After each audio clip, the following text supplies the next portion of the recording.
All right, welcome to lesson 6. You are almost halfway through. Congratulations. This one is going to be a little bit different from the others so far because I'm guessing that right about this time you realize whether or not you're actually good on camera.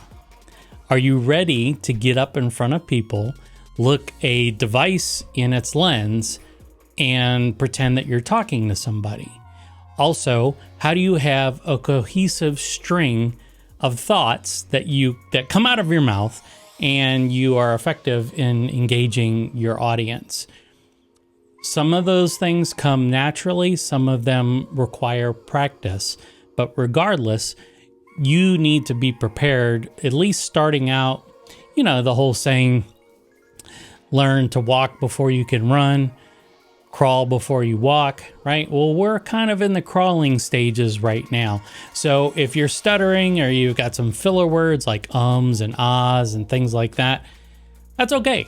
You know, this is all part of learning how to be on camera and present effectively. It's not something that comes easily. You think it's natural for me to be talking to a lens for 14 lessons? No, it's not. But I'm talking to you. That's what I'm envisioning. You sitting on the other side of this screen, and you're waiting for me to show you my knowledge so that you can be more effective in your own presentations. So, without further ado, let's go do that. Now, one of the things that I tend to introduce about midway through the beginner's lesson is the usage of scripts or bullet points and having screen presence, and whether or not you're going to use something like a teleprompter. For instance, right now I'm looking into a teleprompter. You can't tell, but I am. I'm not reading a script. I know my content, so I don't feel the need to actually write a script out. But in the case of when you're trying to get a point across and you need to be very concise, maybe a script is for you. Maybe bullet points are better for you. Let's say you have an outline of things that you want to write down and get in front of your audience one way or another, injecting your own kind of ad-libbing in between. That's fine, especially if you're going to edit things later on, because what'll happen is that you can, if you have any kind of stuttering or ums or ahs or whatever, filler words, you name it, you're going to be able to edit that stuff out. Sometimes you get a more natural look if you decide to go with bullet points instead of a script. Also, as you can tell, maybe you can tell, here, I'll back up. I'm standing. I used to sit down, and I sit down when I'm doing the product demos, but that's a quick way to actually start to lose energy. Standing up forces you to kind of not only focus on where your weight distribution is and just your overall presence, standing up straight, looking your best, but it also keeps your energy levels higher. It also can lead to fatigue faster, especially if you're not used to standing all that much. So keep that in mind. This would be a good technique to practice. Some people in the Ecamm community have a desktop that raises and lowers. So during the day, they may raise their desktop up. And if they have their teleprompter on there, the teleprompter goes up. And then there's other times where they're sitting down or they want to sit down. I personally prefer the drafting table height. It's kind of like a bar stool, I guess. And at some point, I have an Aeron chair here from a long time ago. And I wanted to get a drafter's version of that and then raise all my tables up.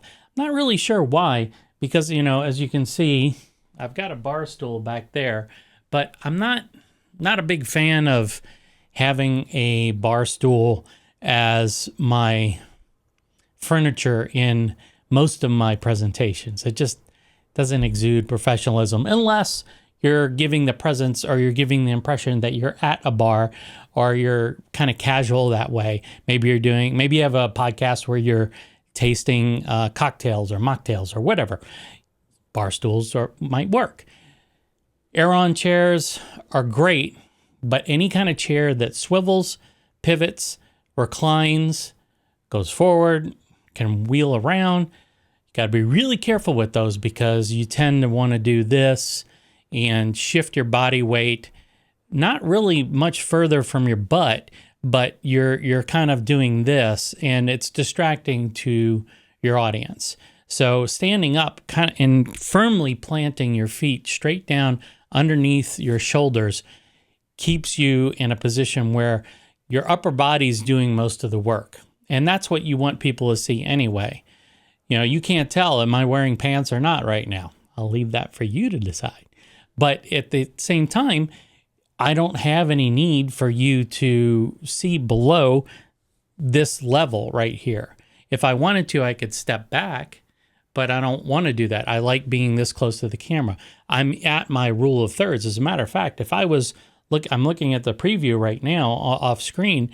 If I wanted to, I could get in a little bit closer. I'm not a fan of this close though, because if you're watching me on a large monitor, I am in your face, almost life size.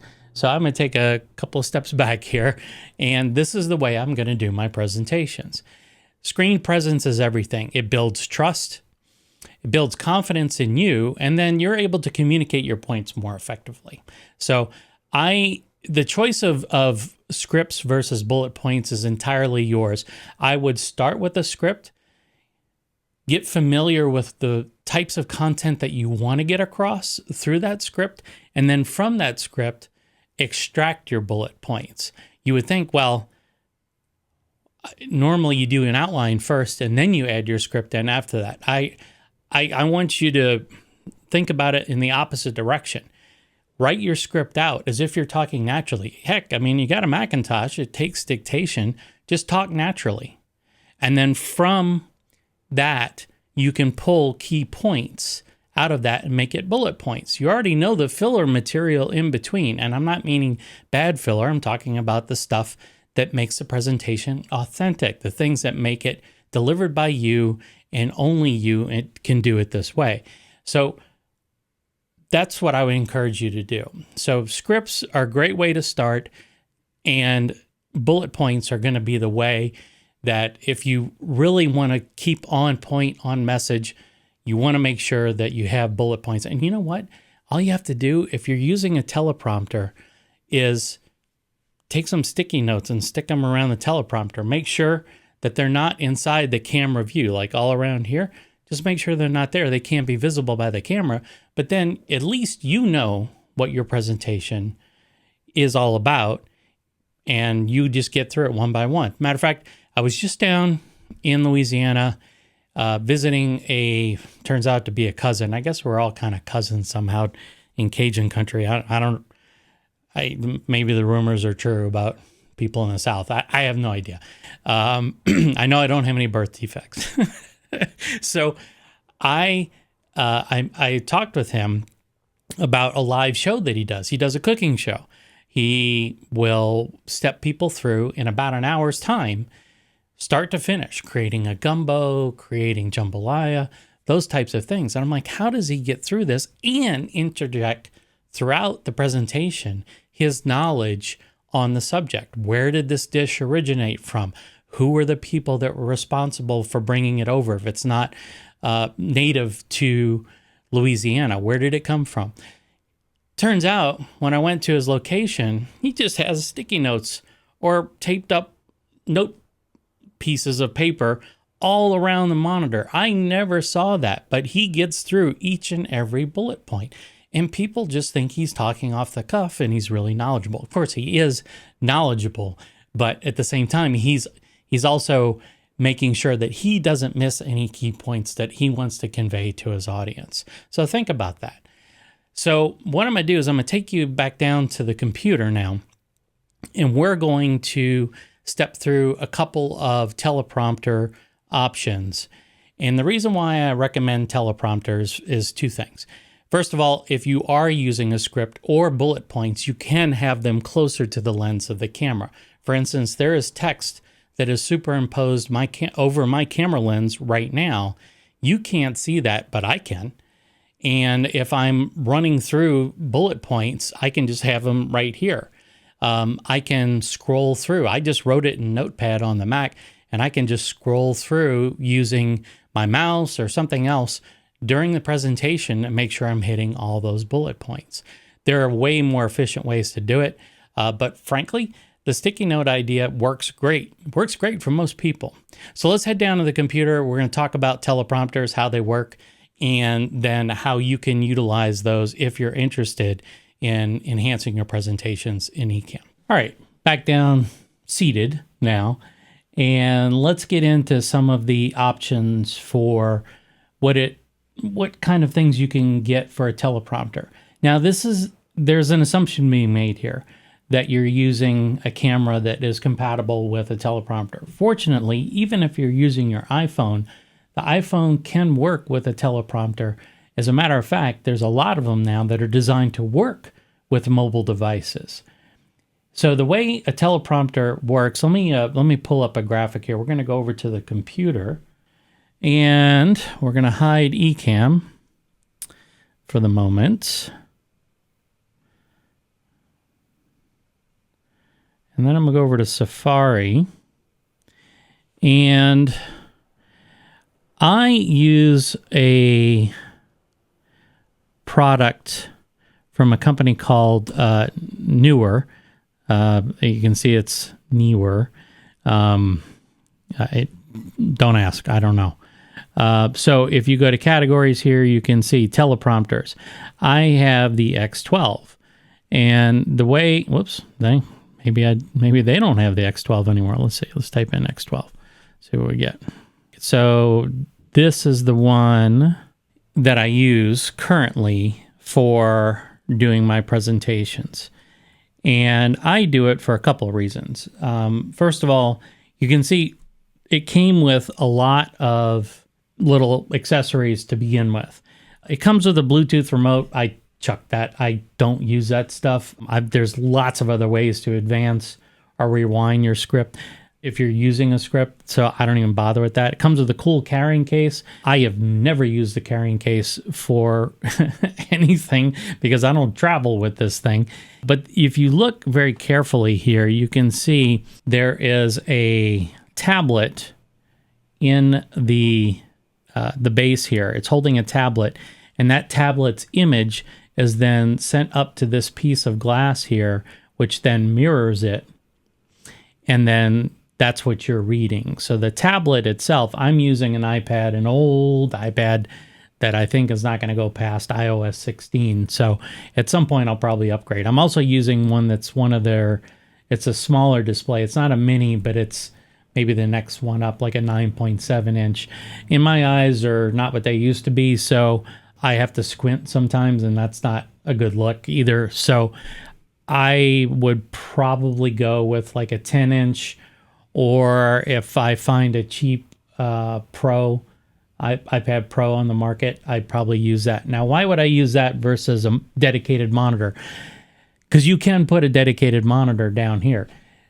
It's really up to you. It comes down to the fact that the monitor is going to cost about the same as an iPad, and the iPad's displays are designed to operate at high resolution. They don't require a lot of power, and best of all, if the power does go out, both your camera and your iPad will last for a little while. So now, whatever computer you're on, you might want to have it on a battery backup, but in the event that something does go down, you still have got those items operational.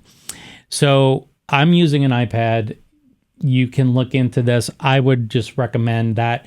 There's a product called Duet, D-U-E-T, that is available that will turn any iPad into another display on your Macintosh. So, for instance, they're off to the side here, but I have 1, 2, 3 monitors plus my fourth, which is the Duet display, Duet, whatever you want to call it. And that display is basically a fourth display to the Mac. And I can just literally drag and drop any window from my desktop on one of my main monitors over to there, and it operates just like a monitor. The display software will automatically flip the image if need be, if you're using a teleprompter. So it works out nicely. It's a subscription model, which I'm not a big fan of. So that may be the case to just buy the hardware outright that does that, because most of those displays, they'll run at, they're 9.5, 10 inches all the way. They'll get larger and they run up to 4K displays. 4K, when you're dealing with graphics, or especially text, if you're trying to read text, might not be the best thing because it might scale the text down.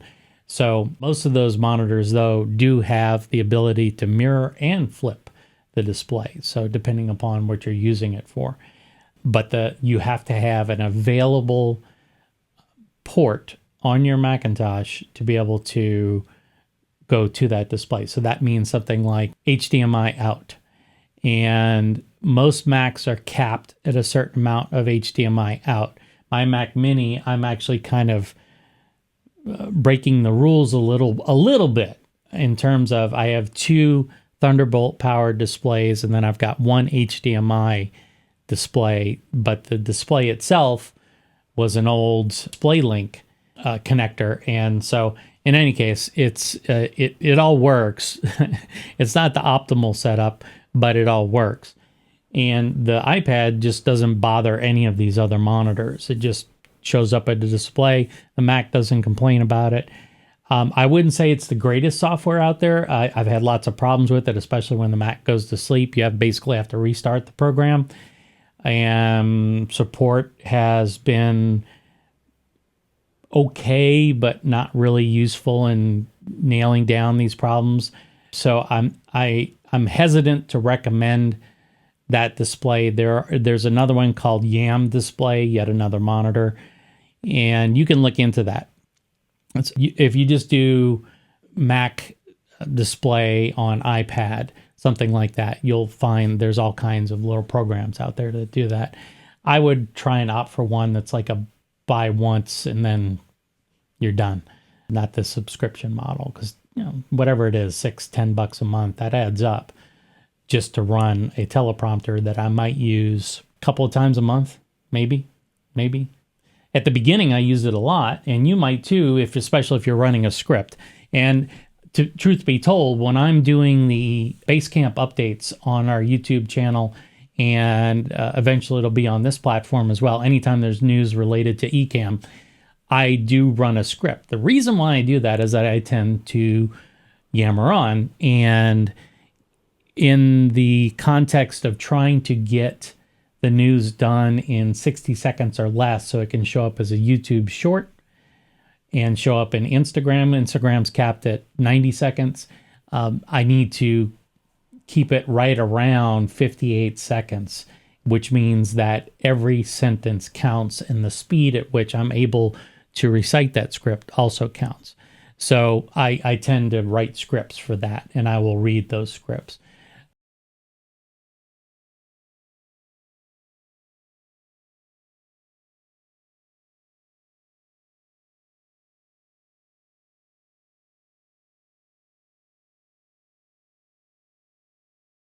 Ecamm can take its own window. Remember, there's the program window under the Windows pull-down menu. There's the program window. If you select that, that becomes its own window, and that's what your audience sees. And then you can just pop that on to your teleprompter display. And essentially, when you're talking with people, you're looking at yourself. So at least you're looking at somebody when you're talking. I've gotten used to looking at a black screen.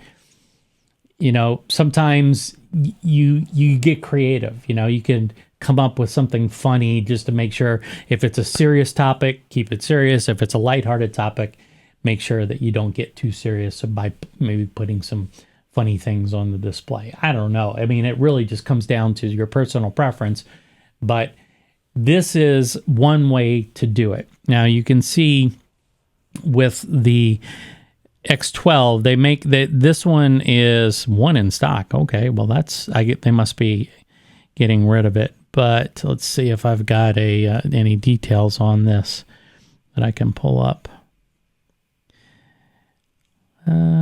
So it says viewing distance 10 feet. I believe that's if you have 20/20 vision, because I don't, and I'll be a monkey's uncle if I can read that thing from that far away. So it doesn't support the iPad Pro 12-inch, but it does support the iPad Pro 11-inch, which is, I guess, 10.9. And let's see here. It will handle compatible with iPad. It also contains a phone bracket, so you could use your iPhone with this. And that is the bracket size, 9.84 inches by 8.68. And usually when you see those funky numbers, that's because it's more rounded out, because these are produced overseas. They're using the metric system. Okay, so it comes with all this stuff. There are other monitor or teleprompters that Newer creates. There's also other companies that make them. If I go to the X14, for instance, this is a bigger teleprompter, and you can see it's a little bit more expensive. It's about $40 more. But this one, you can see supports, let's see, it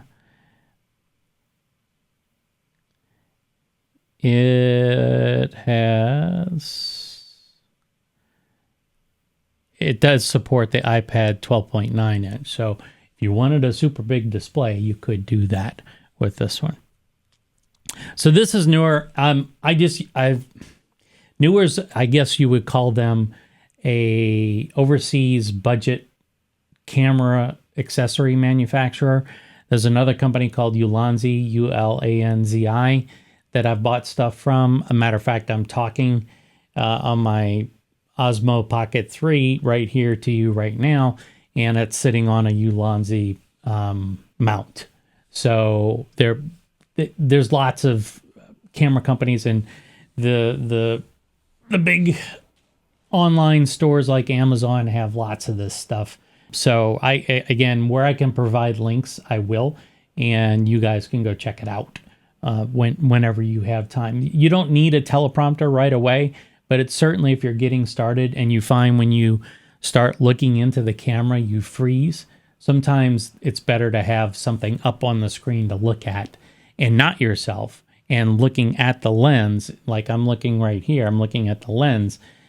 That is way more important than what size teleprompter you have.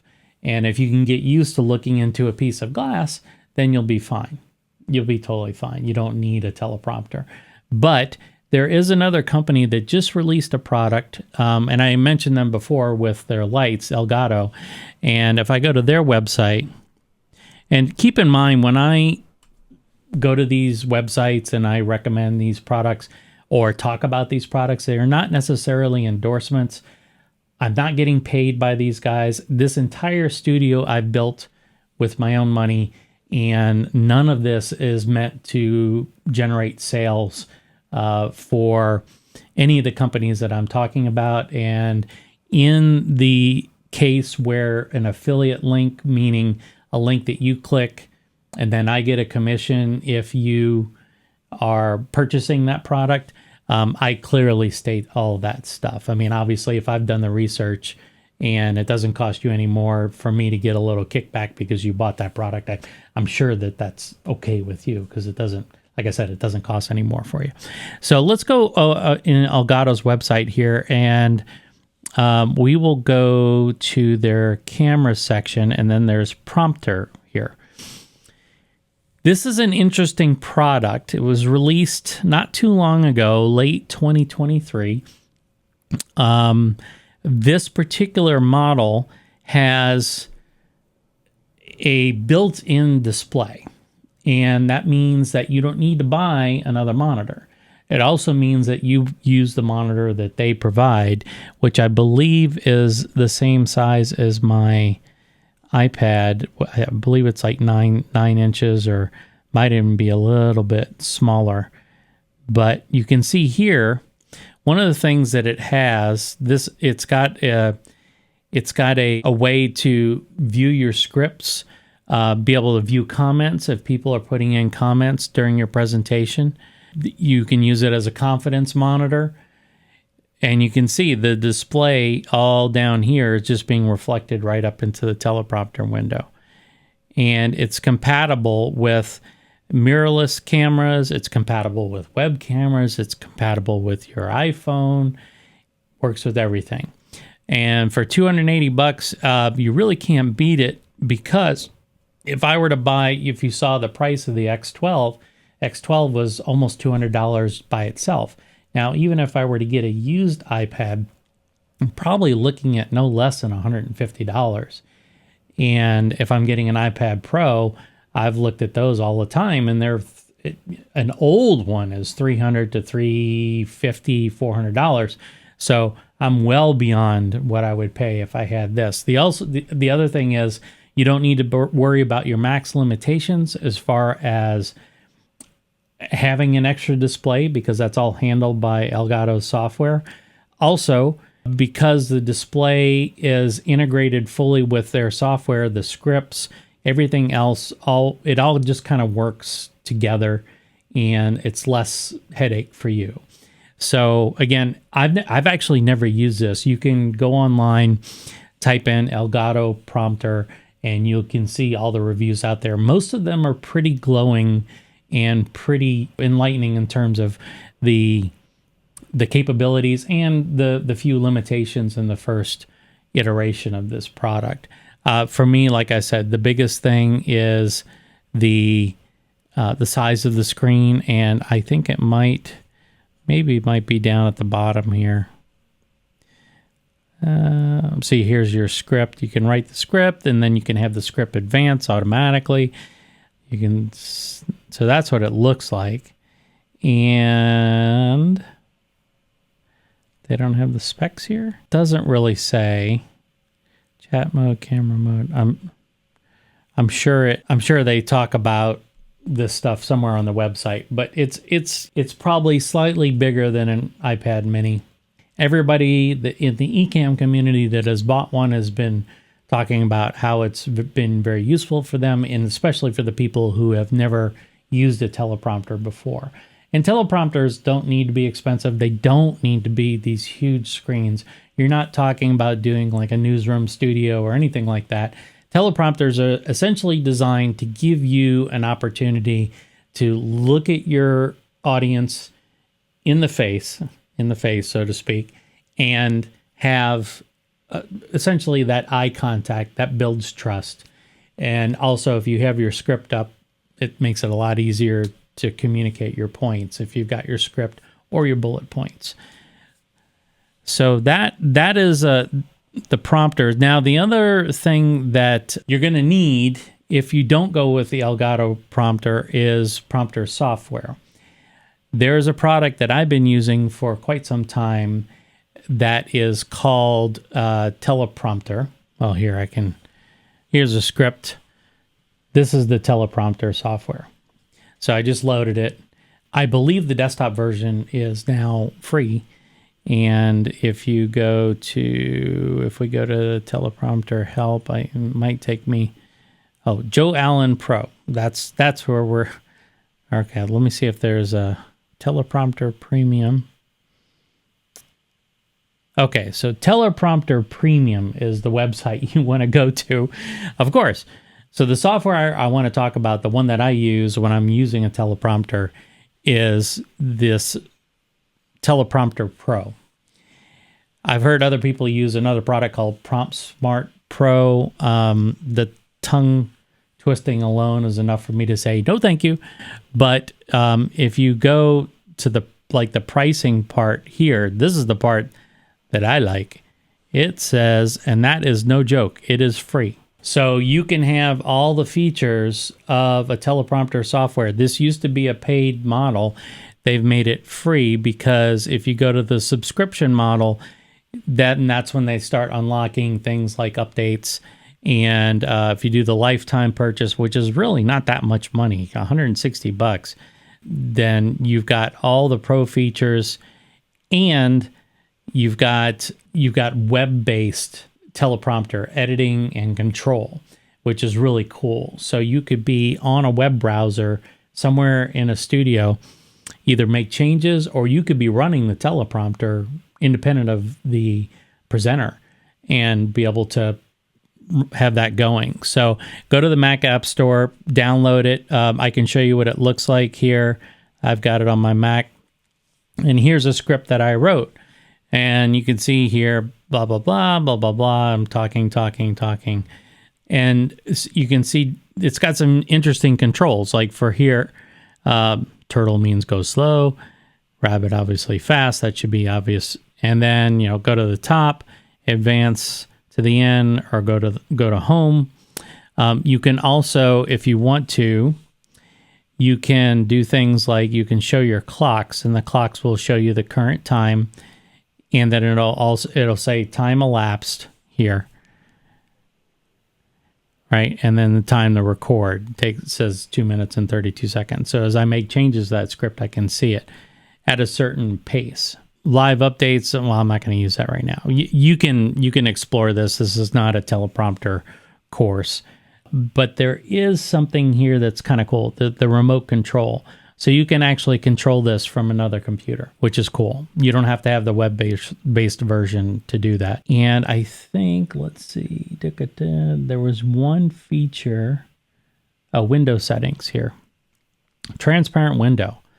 This part I like. You can see now, this works really well. Like, let's say, for instance, I have my Ecamm software here, and now I've got my teleprompter. So I can see myself back behind here, and I can be reading my script. And I could just, like, for instance, let's just pretend that I'm looking at a teleprompter. I could say, welcome to this week's edition of Basecamp News for Ecamm users and streaming content creators. My name is Jeremy Hubble, and this is the week ending February 9th, 2024. Well, the folks at Meta decided to make Ecamm's users' lives difficult this week by somehow disabling streaming to groups.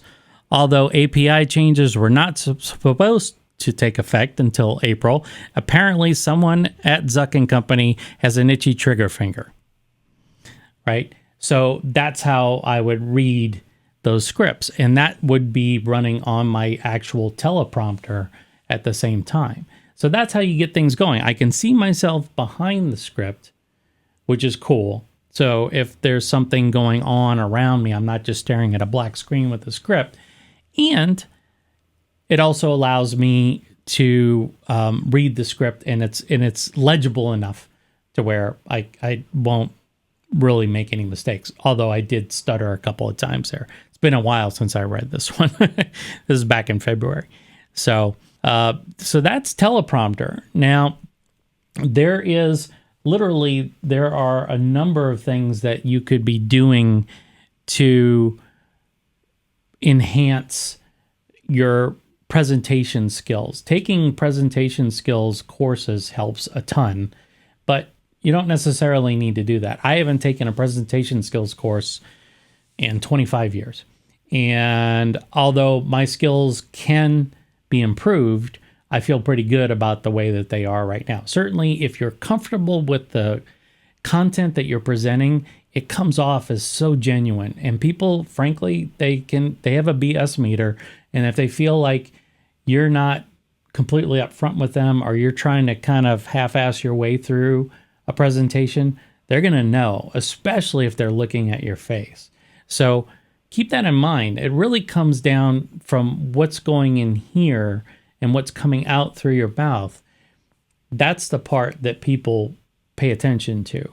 And your facial expressions, your hand movements, all of that stuff is going to tell the user or the audience what all they need to know about your confidence and your actual knowledge on that particular subject. So that's the way I would proceed with teleprompters, scripts, bullet points. Again, we'll just wrap this real quick. This will actually be one of the shorter lessons, but considering you spent 3 hours and some change on the UI, I think it's time for a shorty. So we've got scripts. So write your script, dictate it, talk naturally if you can dictate. Pull up your Mac's dictation. Just bring up Notepad, and then you can go into system settings, do a search for dictation. You can go here and system settings, and then I can type in dictation. right? Keypad dictation right here, and that will bring up my dictation. And then I can see there is a key that you can press, and that will press function key. And if I press it twice, it'll start dictating. Okay, so that's how you would do it. And then just dictate to Notepad, and then go through and extract your bullet points from there. And the more you practice ahead of time, if you have time ahead of time, the better it's going to be for you when you're trying to get into it live or even pre-recorded. The less takes you have to do. Trust me, when you start doing, people say live sounds really hard. Actually, pre-recording material is really hard, because with live, it's live. Once it goes out to the internet, there's nothing you can do about it. So you just keep rolling with whatever flubs or bloopers that you've generated. You roll with it. Whereas when you're pre-recording, you kind of want to make sure that the message is tight and the overall presentation looks like you intended it to look like, and there can be no technical difficulties. So in the case of what I'm doing now, I am talking from what's up here, and that's what makes it easier for me to talk the way I talk. I don't have sticky notes and stuff like that around me right now. That's not to be like, oh, look at me. It's just that in this type of environment, I feel really comfortable and I can talk about this. Put me in front of a class to talk about, I don't know, naval architecture and marine engineering. Even if I was given the material a month ahead of time, I don't think I could do it. And I would sound like it. So just be confident in your content and you'll be fine. You'll be totally fine. So look up newer. There's another one called Glide Gear that makes teleprompters. There's quite a few teleprompters. If you go on Amazon or any of the camera companies, B&H Photos, another one that I like to purchase from. They're generally list price, but they are also free shipping everywhere. And they deal with returns pretty well. So B&H Photo, they're based out of Manhattan, and which I believe the website is just bhphoto.com. There's a lot of companies out there that sell camera equipment. You might have a local company that you feel confident dealing with, and I would recommend it. Honestly, I would, because if they're going to stock product, that costs money, obviously, for them to do that. And then for you to come in, try the product, and then go to Amazon and purchase it, it's kind of a, it's kind of a, right? So I would not do that if I were you. I would just, give them the business, because eventually you're going to run into a salesperson who's going to hook you up. And companies like Amazon could give a rat's rear end whether you buy, return, or whatever. They're looking for their margins. That's it. So that's it. I'm gonna get off my soapbox now. So do some research on teleprompters if you're interested. Like I said, I wanted to interject this particular portion of the class right now before we get into doing our own shows, because if you want to take advantage of the benefits that a teleprompter has to offer, then this would be the time to do it. I think Elgato, let me go to their website here real quick and see what their lead time is. Maybe I'm on the wrong page. Let's see. Prompter. I know that they had extended lead times a while back. Let's see. Well, it looks like add to cart. Well, it looks like they've caught up. I don't see any support delays now, so that's great. So there you go. There's an option for you right there. Their software development is in full swing for the prompter. They're constantly producing updates.